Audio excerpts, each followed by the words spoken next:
On September 9, 2020, a magnitude 3.1 earthquake was felt in New Jersey and New York City. The USGS reported at 2 a.m. that the quake's epicenter was in Freehold, New Jersey, and lasted 13 seconds, with a depth of only 3 miles.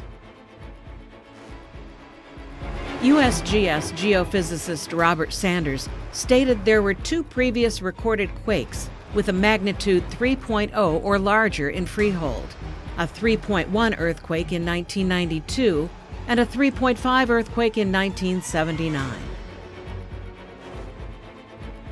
According to John Armbruster, a senior associate at the Lamont Doherty Earth Observatory at Columbia University, there is a consistent pattern in the eastern United States that the earthquakes are responding to a squeezing force in the northeast to southwest direction. There isn't one big fault line. The rocks around the New York City area are hundreds of millions of years old. They have had a rough life. In a pure mathematical sense, New York is overdue for a magnitude 5 earthquake. The USGS also reported that more than 5,500 people submitted witness reports on the USGS Felt It online website. And the Freehold Police Department said dispatch responded to dozens of calls and that the epicenter of the earthquake was just 500 feet from the police station. A spokesperson for the department said the quake felt like the floor dropped out for them. New Jersey's Department of Environmental Protection says the state is probably overdue for a more significant earthquake, like the magnitude 5.5 temblor that struck in 1884. Such a quake, were it to strike today, would result in severe damage and would likely cause fatalities. According to Thomas Pratt of the USGS Earthquake Hazards Program, earthquakes are very infrequent, but if a large one happens, it would be much more devastating in the east than something out west. The reason is everything out west is built to withstand earthquakes. Most buildings in the east are not. And New York, contrary to what most people realize, is prone to earthquakes, as reported by local news meteorologist Michael Goldrick. New York State has a long history of earthquakes. Since the early to mid-1700s, there have been over 550 recorded earthquakes that have been centered within the state's boundary.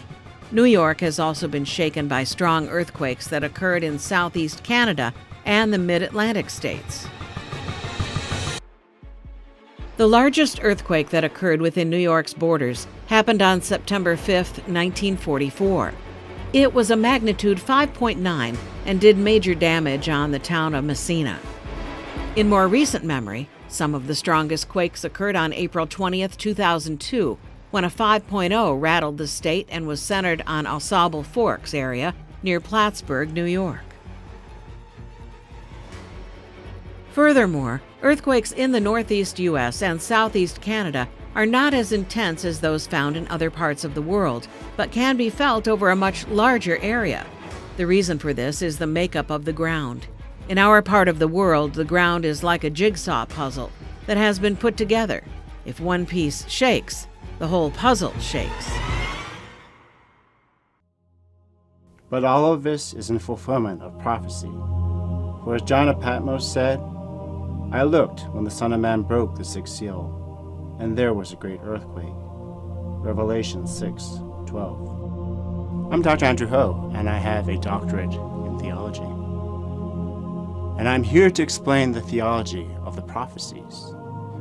For as we know, John of Patmos in Revelation spoke of 7 seals that would be broken before the Son of Man returns. And as many are well aware of, we are in the midst of the 4th seal. For as the book of Revelation says, when the Lamb broke the 4th seal, I heard the voice of the 4th living creature saying, Come. I looked, and behold, an ashen horse, and he who sat on it had the name Death, and Hades was following with him. Authority was given to them over 1/4 of the earth, to kill with sword, and with famine, and with pestilence, and by the wild beasts of the earth. Revelation 6, 7 and 8. For we are in the midst of the fourth seal. For we are in the midst of pestilence and plagues. For we are in the midst of the COVID crisis, and many more plagues are soon to follow.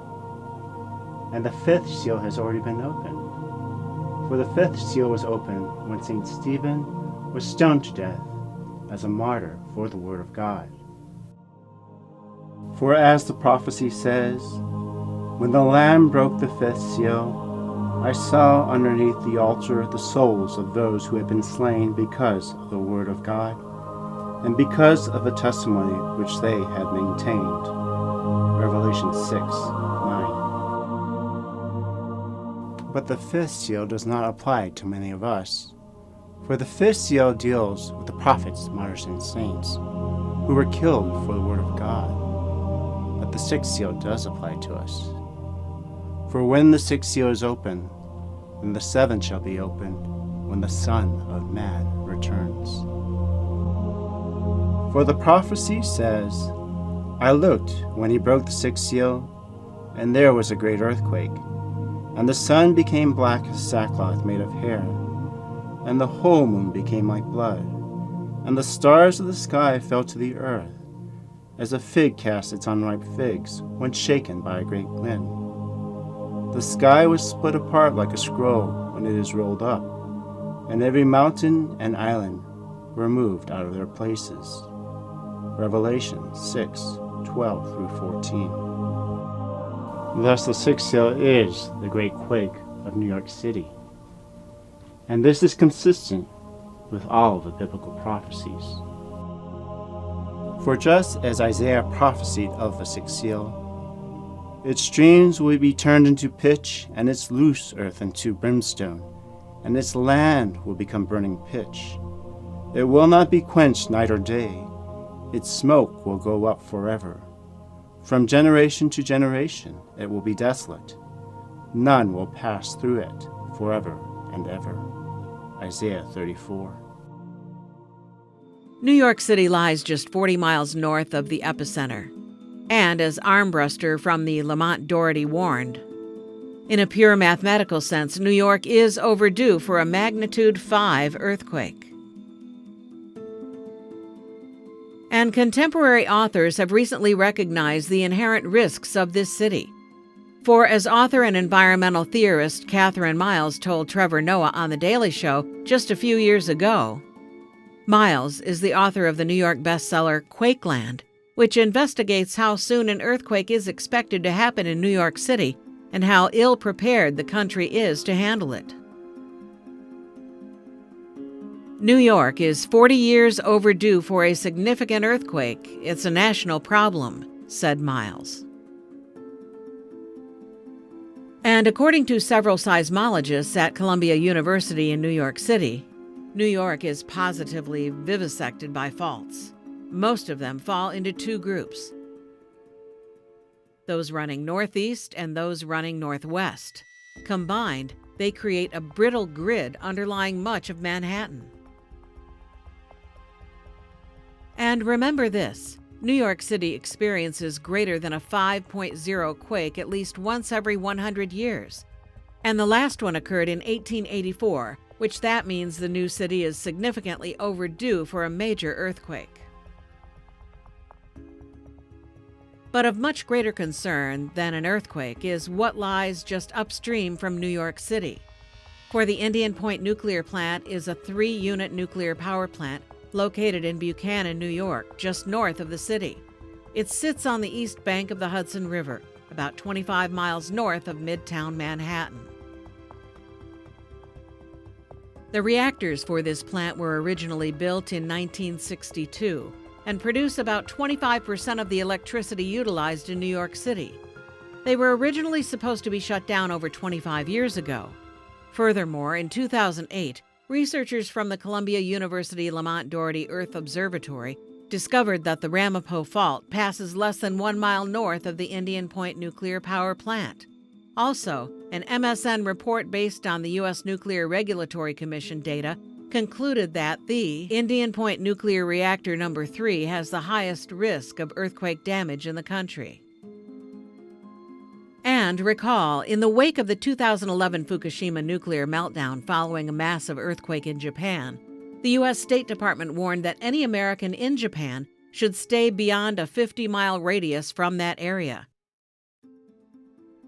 As such, columnist Peter Applebaum wrote in the New York Times that such a radius around Indian Point would include almost all of New York City except for Staten Island, almost all of Nassau County and much of Suffolk, all of Bergen County, New Jersey, all of Fairfield, Connecticut. However, because this is such a densely populated region, this scale of evacuation would not be feasible. The report had to conclude that current radiological response systems and capabilities are not adequate to overcome their combined weight and protect the people from an unacceptable dose of radiation in the event of a release from Indian Point. Thus, the Sixth Seal and the destruction of New York City fulfills the prophecy of the Sixth Seal. For as it says at the Sixth Seal, I looked when the Son of Man broke the sixth seal, and there was a great earthquake. And the sun became black as sackcloth made of hair, and the whole moon became like blood, and the stars of the sky fell to the earth, as a fig tree casts its unripe figs when shaken by a great wind. The sky was split apart like a scroll when it is rolled up, and every mountain and island were moved out of their places. Then the kings of the earth, and the great men, and the commanders, and the rich, and the strong, and every slave and freeman hid themselves in the caves, and among the rocks of the mountains. And they said to the mountains and to the rocks, Fall on us, and hide us from the presence of him who sits on the throne, and from the wrath of the Lamb. For the great day of their wrath has come, and who is able to stand? Revelation 6:12-16. Thus New York City is the sixth seal. And when it comes down, all the kings and all the great men and all the presidents will understand that the end is here. And all the rich men and all the wealthy shall hide in their caves, for the day of their wrath is near. And now that the end is here, we hope that you will come back again and join us next week at theprophecynews.com.